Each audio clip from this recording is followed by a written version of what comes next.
Dalhousie University of Delhi, in collaboration with the Ministry of Environment, Forest and Climate Change, Government of India. This conference revolves around the theme of approaches to combat environmental pollution. Our gratitude goes out to our esteemed partners, the Ministry of Environment, Forest and Climate Change, for their association and support under Mission Life.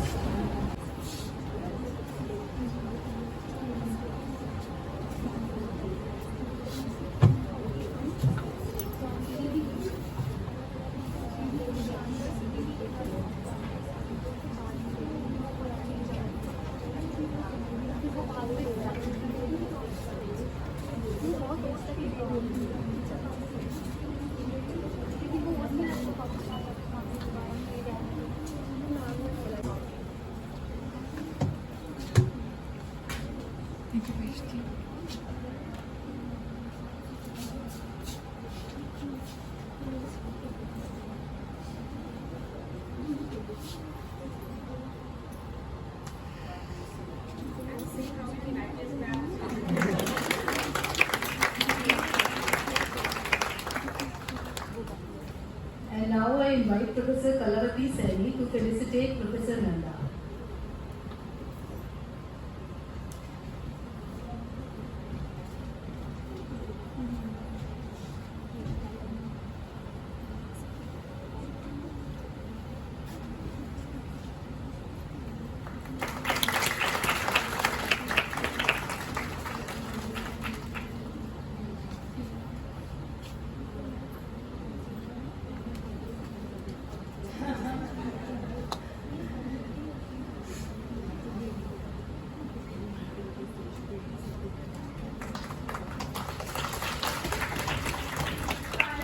Environmental pollution is a concern that resonates across borders, societies, and generations. Today, however, we gather here with a collective resolve to address the issue head-on, armed with innovative approaches, insightful research, and a shared commitment to sustainable living.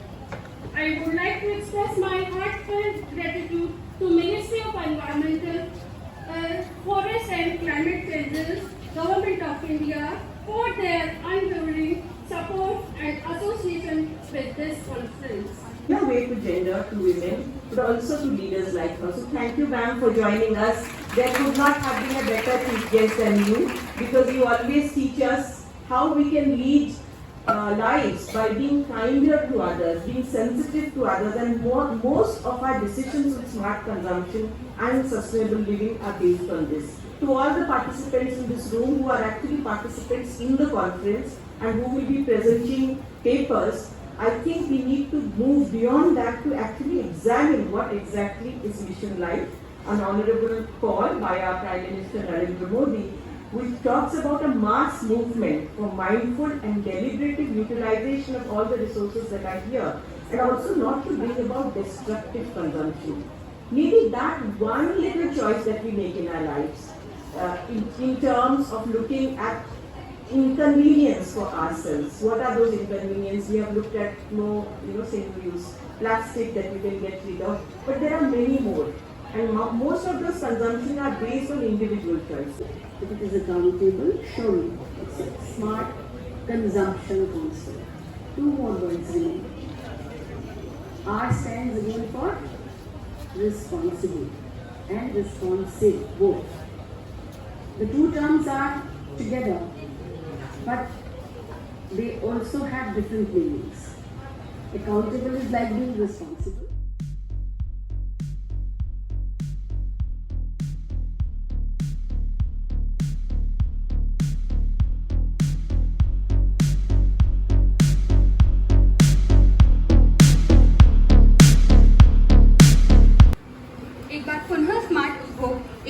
इन सतत जीवन पर आधारित इस अंतर्राष्ट्रीय सम्मेलन में आपका हार्दिक स्वागत करते हैं। इन बिना किसी और देरी के मैं आग्रह करूंगी हितैषी से कि वो हमें आने वाले प्रतिष्ठित वक्ता के बारे में जानकारी दें, ताकि इस स्पीकर सेशन से ऊपर एक इंटरैक्टिव सेशन का रूप ले सके। It's our immense pleasure to have Professor Chandrakumar Singh as our keynote speaker for today's session. I would like to request Dr. Amrita.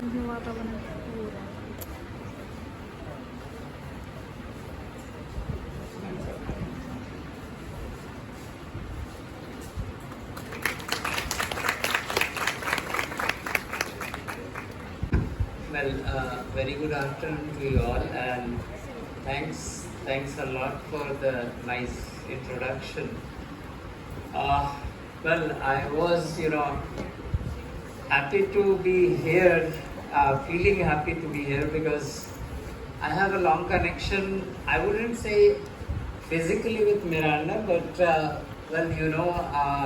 the Terry School of Advanced Studies, we do get at least, I would say, somewhere 15 to 20 students every year for the PG programs that we have at Terry School of Advanced Studies.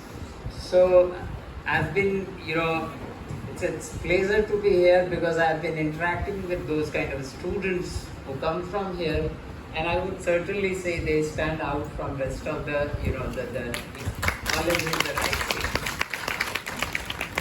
So well, it's a keynote talk, and I thought, my actual background is I am a master's in analytical chemistry, but somehow life changes a lot. It takes a lot of turns, and I was not very keen on doing PhD, but still I thought I would take admission and do my PhD, which actually wherein I started with my PhD in environmental sciences. I do a lot of satellite data processing. That was my, mostly the primary poison. Also, it is termed as poison of kings. Now, king of poison is because of certain fact. I'll show you some of those things, why we call it as king of poison. But why is it called poison of kings is because this is a metalloid which has been used historically to turn down the kingdoms, to turn down the emperors, to meet their fate of death by slowly poisoning them through arsenic. And one of the best examples, however, there are controversies on it. All of us know about Napoleon Bonaparte, and he was a victim of, most of the people think victim of political assassination. But the assassination was actually carried out by slowly poisoning him through arsenic. Next, please. So you can see these 26 villages with, the numbers that you see are basically the amount of rupees that we were asking from these villagers for getting their water tested. Next, please. Now, ideally, if you talk about the amount of money that went into each of the testing, because these are metal plates which are very durable, they exist till 10 years, at least if they are not removed from the handpumps. So what we use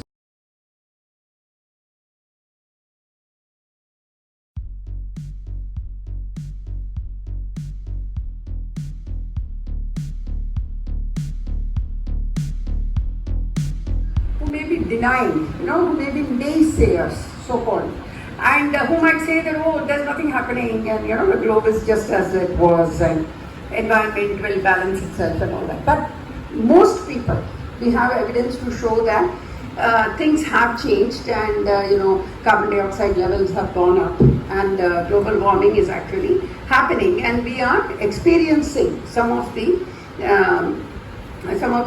impacts of it. And so, if you see here,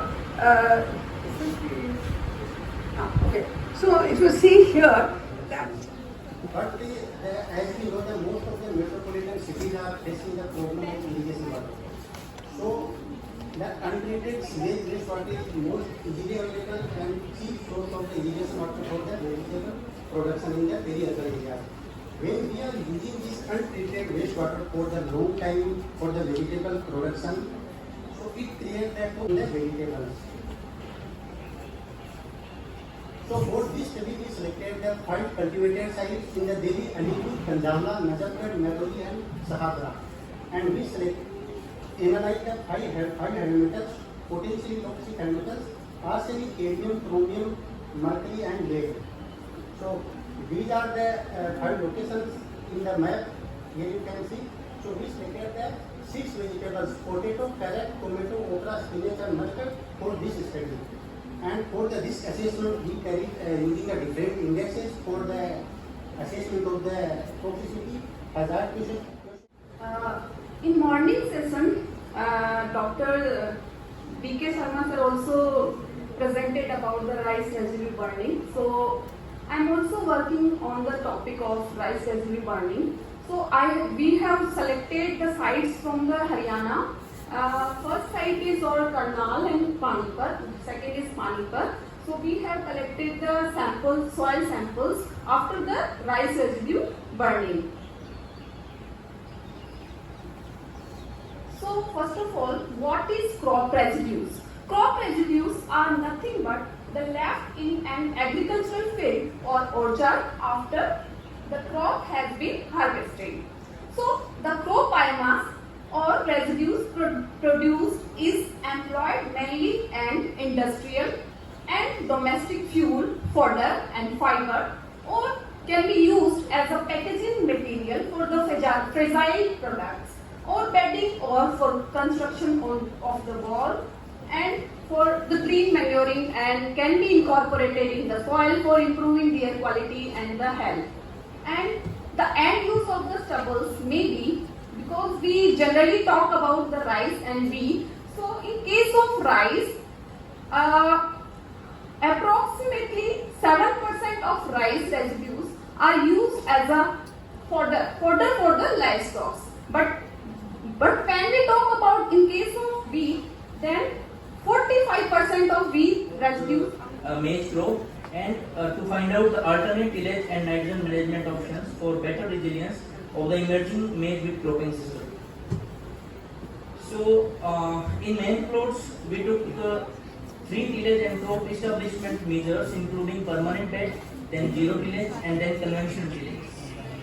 In subplots there were 5 nitrogen management options, including control, that is without nitrogen, then recommended dose of nitrogen, that is 150 kg nitrogen per hectare, then the recommended dose of nitrogen with the use of GSF application of urea, then slow release nitrogen fertilizer, and the last one is urea supergranules. So resulting 15 treatment combinations were led in a strip flow design having 3 replications, and the PMH1 variety of maize was used for the experiment. So regarding modeling, this is a simple flowchart illustration in which we can say that this D-set model is a dynamic mechanistic model which calculates